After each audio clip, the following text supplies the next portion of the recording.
Story recapped here. Today, I'm going to explain an adventure, drama, and romance film called Monsters. Spoilers ahead. Watch out and take care. 6 years ago, NASA discovers the first sign of alien life within the solar system. They initiate a plan to send a space probe to collect samples of the foreign specimen. However, the probe malfunctions and crash lands in Mexico. Aliens start appearing in the area. This is known as the Infected Zone. The war between the alien life forms and the US and Mexican military persists up to the present. Photojournalist Andrew Calder sets foot in a ruined building. Debris covers a massive tentacle. Firefighters surround the area looking for potential bodies or survivors. Andrew tries communicating with them, but the firefighters don't understand him. Luckily, someone in the group knows a little English. Andrew is looking for the injured survivors, and they point him towards the hospital. Riding as a passenger on a motorcycle, Andrew sees the colorful rural community of Mexico. A tank passes nonchalantly, indicating that the situation there took a turn for the worse. Andrew enters the hospital and asks for Samantha Wyndon. The nurse leads him to a room, and as he walks through the hospital, he sees the people suffering. Andrew sees Samantha, or Sam, sitting in a room. He introduces himself as an employee in her father's publishing company. He asks about her broken arm, and she assures him that everything is okay. Andrew leaves immediately, not even a goodbye. He talks to a man on a payphone. He appears frustrated as the person he's talking to wants Andrew to take Sam to the US. However, he has other plans. Andrew intends to cover the story in Mexico because this can be his big break. In the end, he has no other choice but to escort Sam back home. In a car, the two sit at the back, looking out the window. Sam observes the destruction and chaos in the community while Andrew takes pictures with his camera.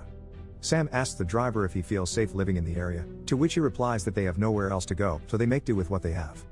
They arrive at a train station, and Sam talks to her father on the payphone. She says everything is fine with her, but her father begs to differ. He wants her to call her fiancé, but Sam seems reluctant. Meanwhile, Andrew fights through the crowd to get to the ticket booth. He sees a poster showing an infected zone between the US and Mexico. He then buys 2 tickets to the coast for himself and Sam. The train arrives, Sam is still on the phone, and Andrew tells Sam to hurry as the train would leave soon. Sam's father hears Andrew's voice and asks to talk to him. Despite Andrew not wanting to speak to her father, Sam gives him the phone. With a tone of a caring father, he makes Andrew understand what's at stake. And under no circumstance shall he fail to deliver Sam to safety. They enter the train and sit down, feeling relieved.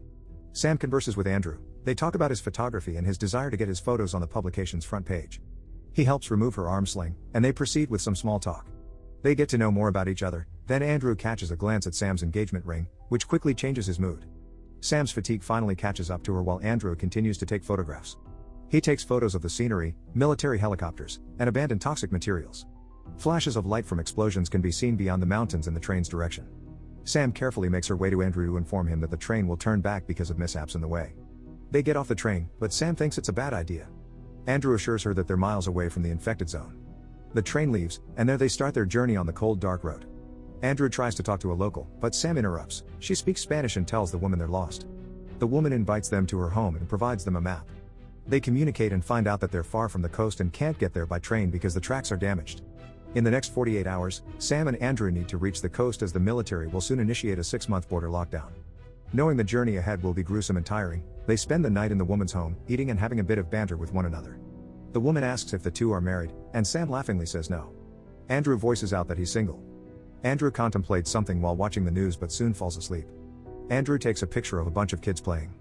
He instructs them to put on a mask depicting a scene of how a war-torn environment can affect the lives of innocent youth. They say their goodbyes, and the two go on their way, with Andrew seeming to be in a hurry. Andrew asks if Sam is married. She replies that she's only engaged. They walk along the long road, trying to hitch a ride with the passing vehicles. A kind-hearted driver allows them to ride the back of his pickup truck. Multiple signs show they're nearing the infected area. They talk with another man at the back of the pickup truck, and they find out that there's a bus stop at a nearby village. They speak with the locals, and Andrew takes more photographs of the conditions of the community. Sam confronts Andrew and asks if he's okay with the fact that he profits from bad things happening. He jokingly rebuts that it's the same thing with doctors. They ride the bus and continue on their journey. Along their journey, they ride numerous vehicles up until they reach the coast. Andrew tries to purchase ferry tickets but finds out they're too expensive. He tries haggling with the man to no avail and still ends up buying the tickets. After a while, Sam and Andrew begin being flirty with each other. The night comes, and Andrew finds himself in Sam's room while waiting for his room to be ready. Sam says that she needs a bath. Andrew teases Sam by offering to scrub her back for her. But she's quick to turn him down. The news grows scarier as they announce that the movement of the creatures is becoming more and more rampant. They talk for a while, then Sam takes the bath that she's been longing for. Andrew takes this opportunity to make a call to his son to wish him a happy birthday. Sam asks who he's talking to, but he lies and says that it's just reception. He gives Sam her privacy, and they meet outside a couple of minutes later. They take this time together to enjoy the culture of the community.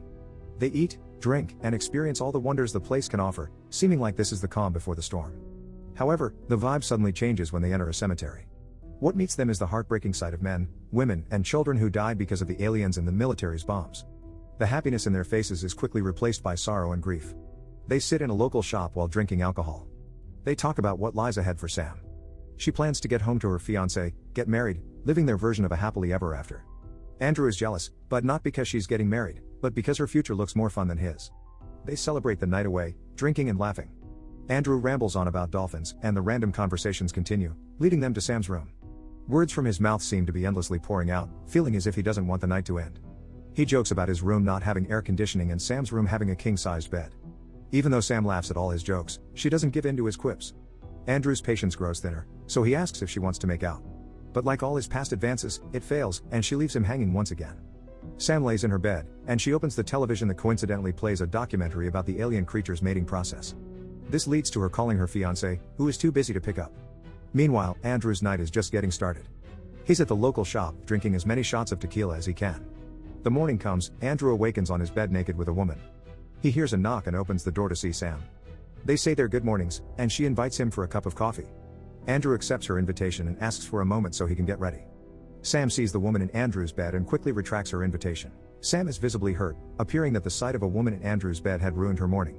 Sam leaves in a hurry, and a half-naked Andrew chases after her. Andrew confronts her as she stands by the pier. He asks her if this is the end for them, to which she replies yes. Andrew then questions why she isn't on the boat yet. Sam says she can't, leaving Andrew feeling a roller coaster of emotions. However, she further clears things up by saying Andrew has her passport.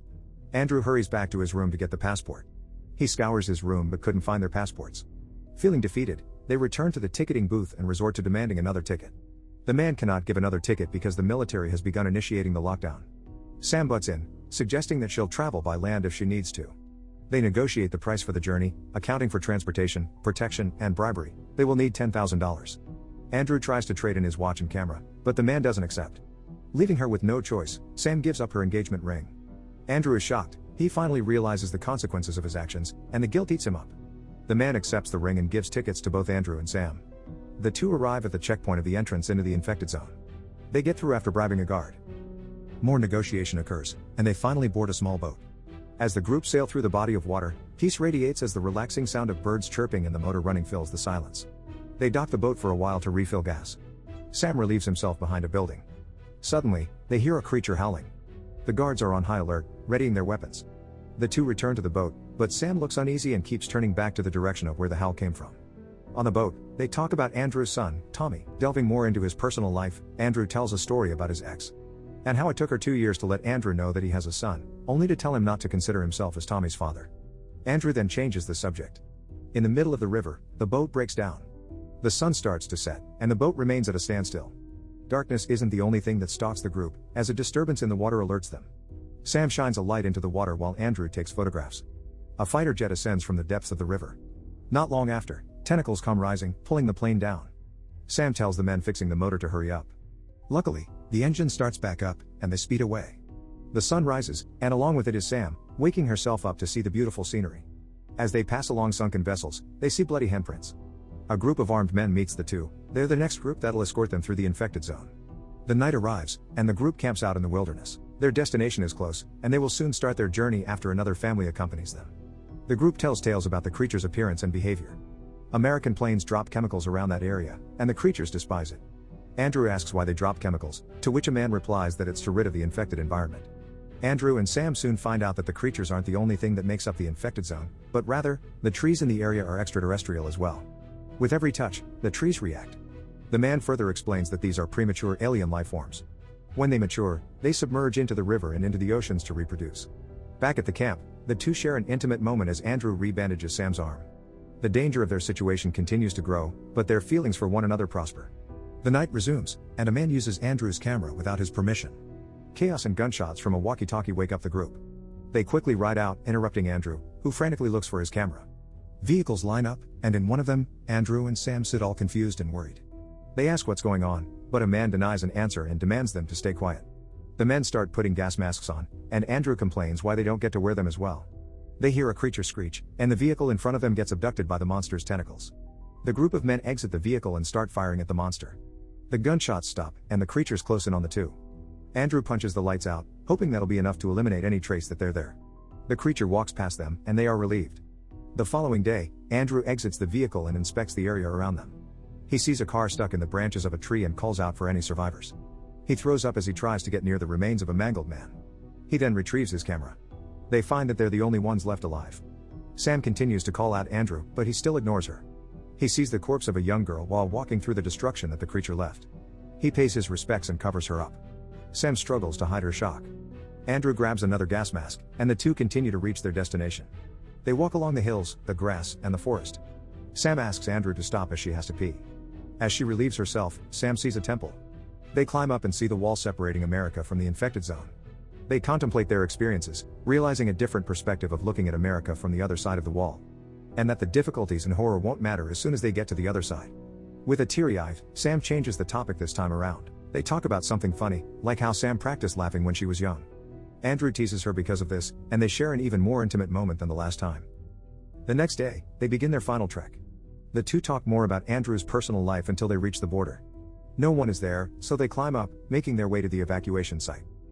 A rotting creature lays on top of a house, and Andrew ventures in to take more pictures. Suddenly, they hear a squeaking noise. They cautiously investigate to find out the origin of the sound. To their surprise, they see someone pushing a cart.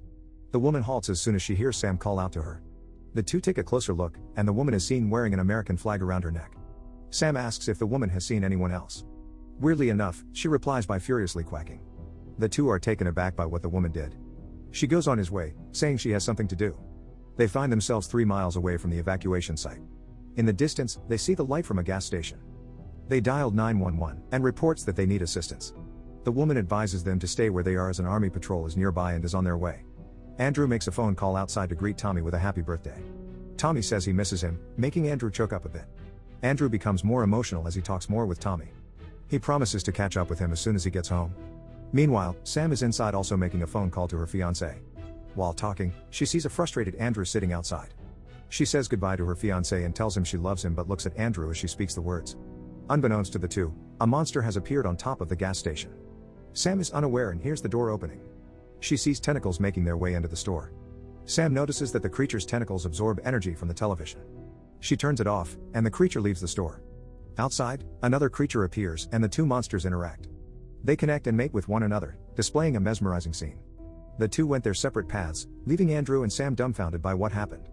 Military vehicles then approach them. Sam says she doesn't want to go home. They both lean in for a kiss. Everything leading up to that moment made it even more special, giving the same feeling like the connection that happened between the two creatures. On the radio, a man reports that they have sight of one male and one female, and they're heading in to retrieve them. Subscribe to watch more videos like this. Turn on notifications. And leave a like, it really helps the channel out. Thank you for watching.